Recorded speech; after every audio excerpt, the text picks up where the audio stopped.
Yang pertama, annal ghunyah fil qanaah. Yang namanya kaya itu bukan di harta. Laisal ghina ghina'ul 'irid, walakinnal ghina ghina'un nafs. Rasulullah bersabda, kaya itu bukan kaya harta, tapi kaya itu hati.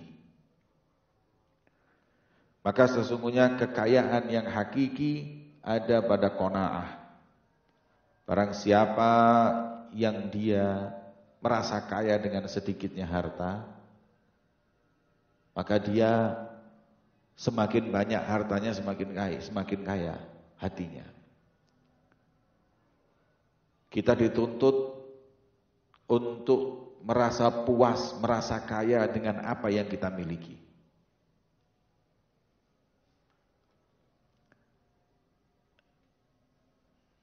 Kata Imam Abdullah bin Alawi al-Haddad, innal qana'ata kanzun laysa bil fani. Sesungguhnya qanaah adalah pusaka kita yang kekal, tidak akan hilang. Kata ulama, al-qanaah kanzun la tafna. Qanaah adalah barang berharga yang kita miliki dan tidak akan sirna. Salah kalau orang ingin kaya hanya mengumpulkan harta. Karena harta enggak membuat seseorang itu kaya. Ada orang hartanya pas-pasan, tapi dia enggak pernah stres mikirin uangnya. Enggak takut dolar mau naik, dolar mau turun. Enggak takut dagangan laku atau tidak. Dia enggak pernah khawatir karena dia merasa kaya. Ada uang yang di banknya, ada orang yang uangnya di bank miliaran, mungkin triliunan. Tapi terhantui tiap hari dengan kerugian. Dihantui tiap hari dengan iflas, bangkrut. Maka walaupun dia uangnya banyak, dia bangkrut. Uangnya banyak, miskin. Makanya ada seorang sholihin dengan rotinya yang kering dimasukkan ke air, kemudian dimakan, kenyang, tidur di bawah pohon. Dilihat oleh raja dari jendela. Dipanggil orang tersebut oleh raja. Kemudian ditanya, apa ya harta yang kau miliki? Kok aku lihat tidurmu begitu nyenyak. Saya yang punya kerajaan tidur gak nyenyak. Pikiran, kalau nanti diserbu kerajaan ini gimana? Kalau nanti paceklik gimana? Kalau nanti kemarau bagaimana? Kalau nanti ini gimana? Ini sudah punya kerajaan. Kemudian jawaban beliau singkat. Asetku, hartaku adalah khubzun, ma'un, wa khubzun, wa dhillun, tilkan ni'matul ajallu. Yang aku miliki hanya air, roti kering, dan pohon yang aku pakai untuk bernaung. Dan itu kenikmatan yang besar. Tilkan ni'matul ajallu. Yang bikin dia kaya itu kalimat itu. Itu adalah kenikmatan yang besar. Akhirnya dia kaya karena sifat qanaah. Maka itu kalau kita enggak punya sifat qanaah, walaupun harta kita sebanyak apapun, ini Bani Adam, dikasih 1 gunung emas minta 2 gunung lagi. Itu sifatnya Bani Adam. Kalau enggak punya sifat qanaah, terus akan dikejar dengan nafsunya untuk meraup harta sebanyak-banyaknya. Padahal belum tentu dia gunakan, belum tentu dia nikmati. Iya.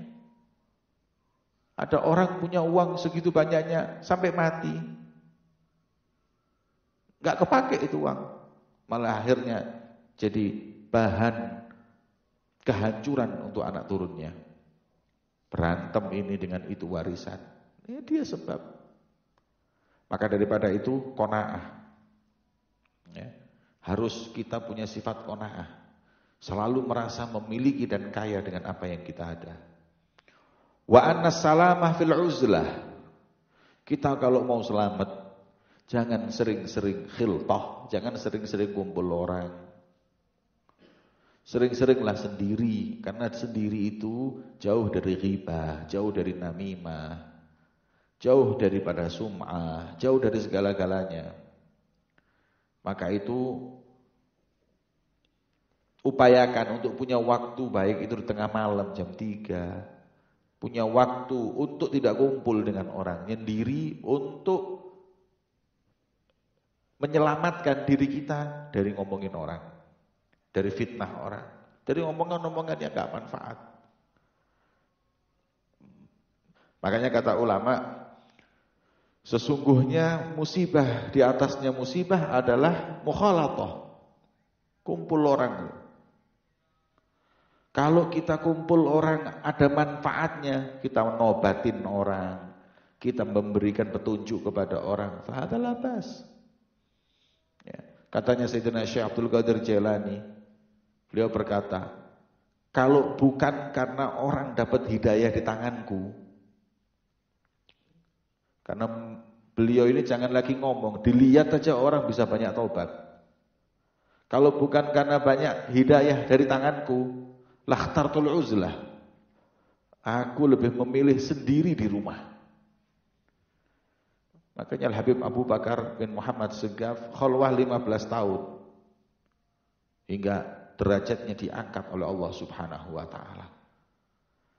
Maka daripada itu harus punya waktu kita itu untuk bersendiri, ngaji, ibadah sama Allah, mengurangi daripada dosa, mengurangi daripada maksiat. Kemudian wa annal hurmata fi rafdhi syahawat. Ente kalau mau mendapat kehormatan, tahan syahwat nafsumu. Orang-orang yang hancur harga dirinya karena dia gak bisa mengekang nafsunya. Orang kalau dia itu afif, menjaga kehormatan dirinya, karena harga diri itu segala hal. I'tani bisum'atik fa innaha ta'ishu atwala mink. Jaga harga dirimu, karena harga dirimu itu hidup lebih lama darimu. Kita 70, 80, 90, mentok 100 meninggal. Tapi nama baik kita bisa 200, 300 tahun. Nah, kalau orang sudah terjerumus pada perzinahan, terjerumus kepada na'udzubillah mukaddimahnya zina, sudah suka pacaran, sudah suka untuk kumpul lagi perempuan bukan mahramnya, apalagi sampai terjerumus pada zina, harga dirinya hancur di mata orang, apalagi di mata Allah. Nah, agar kita bisa menjaga harga diri, kekang itu syahwat. Ketika kita mendapat kesempatan untuk itu semua kita tinggalkan, niscaya kita akan punya kehormatan, kita akan punya harga diri. Tapi kalau kita sudah mudah melakukan hal itu, kita nggak punya harga diri nanti, nggak ada harga dirinya. Makanya al-hurmah, makna hurmah kehormatan. Kehormatan kita ada pada kita mengekang hawa nafsu. Ya. Karena fi Bani Israel ada satu orang khalwat 30 tahun. 30 tahun khalwat di gunung. Setelah 30 tahun dia keluar dari khalwat, iltaqa bi imra'ah, ketemu dengan perempuan cantik, kemudian waqa'a fil fitnah, terjerumus dalam perzinaan. 3 hari 3 malam berzina. Setelah itu nadima, nyesel, taubat sama Allah. Ketika taubat sama Allah, akhirnya dia masuk ke kelompok orang-orang yang mereka itu tabatul, ya, ini orang yang hidupnya itu hanya ibadah aja. Orang i'tikaf di Sauma'ah dengan Bani Israel di ceritanya. Di Bani Israel dia. Sampai akhirnya Di suatu malam, tiap malam itu ada orang ngasih makan di Sauma'ah tersebut. Sauma'ah itu tempat ibadahnya orang-orang Bani Israel dulu. Suatu malam dingin, nggak ada yang ngasih makan kecuali roti yang pas. Dan kebetulan dia memberikan roti itu kepada orang-orang yang lain dan dia akhirnya tidak makan dan meninggal dalam keadaan kelaparan. Ketika meninggal dunia, malaikat azab sama malaikat rahmah ini bingung, ini dimasukkan mana, di surga apa neraka? Katanya Allah Subhanahu wa taala, malaikat, ente timbang 30 tahun khalwat ibadah dengan 3 hari zina itu ente itu. Akhirnya disediain timbangan. Pahalanya 30 tahun ibadah diletakkan di timbangan. Kemudian zina 3 hari diletakkan di timbangan. Mana yang lebih berat? Kalau lebih berat dosanya zina, masukkan. Kalau lebih berat ibadah 30 tahun, masukkan. Ketika ditimbang, black, lebih berat 3 hari zina daripada 30 tahun ibadah. Fayu'mar bihi lannar. Katanya Allah sudah lempar, katanya malaikat sudah lempar ke neraka. Ketika mau dilempar ke neraka, Allah birahmatih, bi'afwih, wa bifadlih, wa bi'adlih mengatakan kepada malaikat, nanti dulu malaikat, sebelum kau masukkan ke neraka 3 hari zina itu, timbang dengan roti yang diberikan kepada orang-orang hingga dia mati. Itharnya dia itu. Akhirnya ditimbang, alhamdulillah berat roti, kemudian katanya masukkan ke surga. Coba kita lihat, 3 hari zina sama 30 tahun ibadah, lebih berat dosanya orang 3 hari berzina.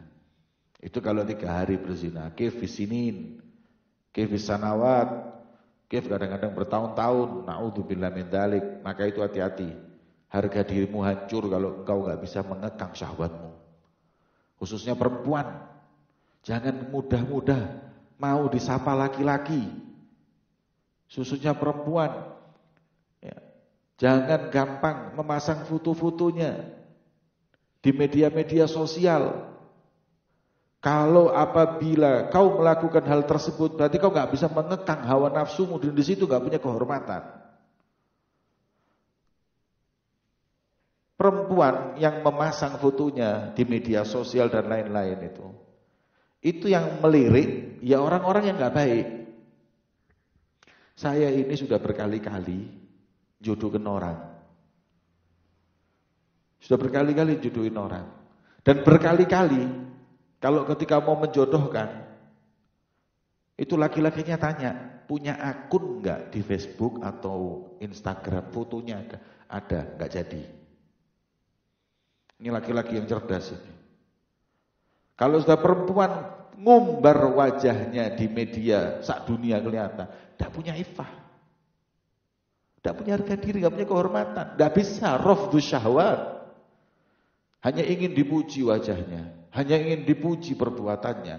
Buat apa? Yang seperti ini menunjukkan bahwa dia justru gak punya muruah.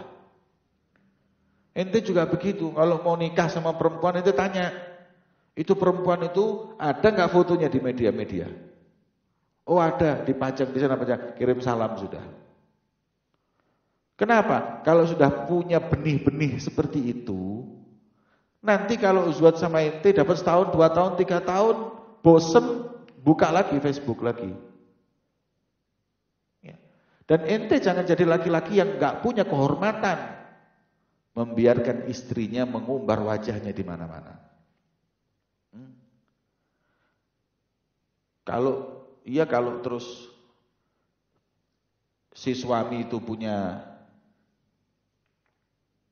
passwordnya istrinya, kalau enggak, pas istrinya meninggal dunia, ratusan atau ribuan foto itu siapa yang mau ngapus? Dilihat orang sedunia, istri sudah meninggal, wajahnya di mana-mana itu. Makanya dikatakan di sini wa annal hurmah fi rafdhi syahwat. Ini semua syahwat. Tentang itu syahwat. Usir itu syahwat. Di situ ada kehormatan. Perempuan yang paling mulia di muka bumi ini itu perempuan yang pernah berkata, khairul mar'ah alladzi la tara rajul wa la yaraha rajul. Paling afdolnya wanita itu kata Sayyidatuna Fatimah Zahra yang enggak lihat laki-laki juga tidak dilihat laki-laki. Hadza wal afdol. Kalau apabila dengan wajah diumbar itu jadi mulia, insya Allah pertama kali yang harus untuk diletakkan fotonya di mana-mana adalah Sayyidatuna Fatimah Zahra, Sayyidina Khadijah, Sayyidina Aisyah binti Imran. Akan tetapi enggak ada kemuliaan di situ. Maka hati-hati. Ya, hati-hati dengan syahwat, kehormatanmu hilang. Wa inna tamattu'a fi ayyamin tawilah.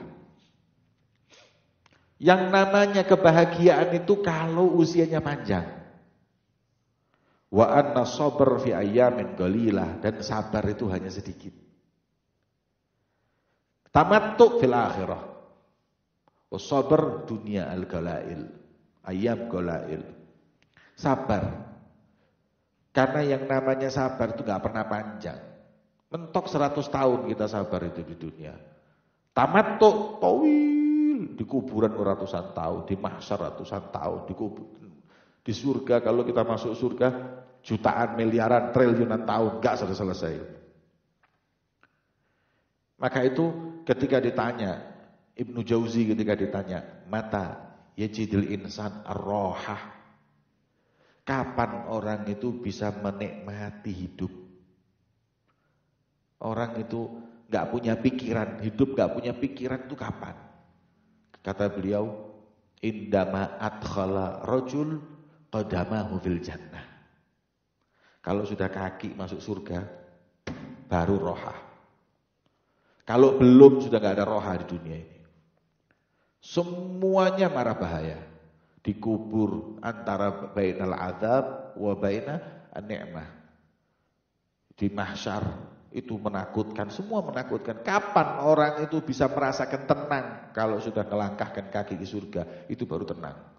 Sebelum itu semuanya masakil. Maka itu kita diingatkan at-tamattu fi ayyamin tawil. Kalau yang namanya kenikmatan itu di hari-hari yang panjang, yaitu di akhirat, di surga.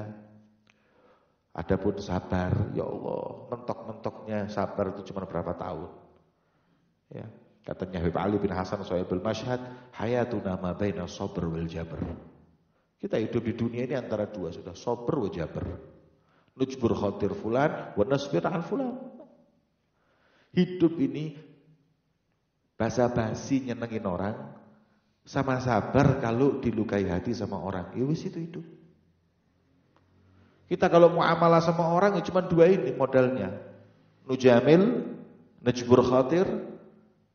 Ya, fadhol silakan masuk, ahlan wa sahlan, najbur. Wa nasbur. Dan sabar kalau ada orang ngomongi kita, sabar ya sudah itu. Ada lagi? Enggak ada, itu di dunia. Modal kita jabr wa sabr. Maka itu kita diingatkan, semoga Allah Subhanahu wa taala memberi kenikmatan untuk kita semua di dunia dan di akhirat.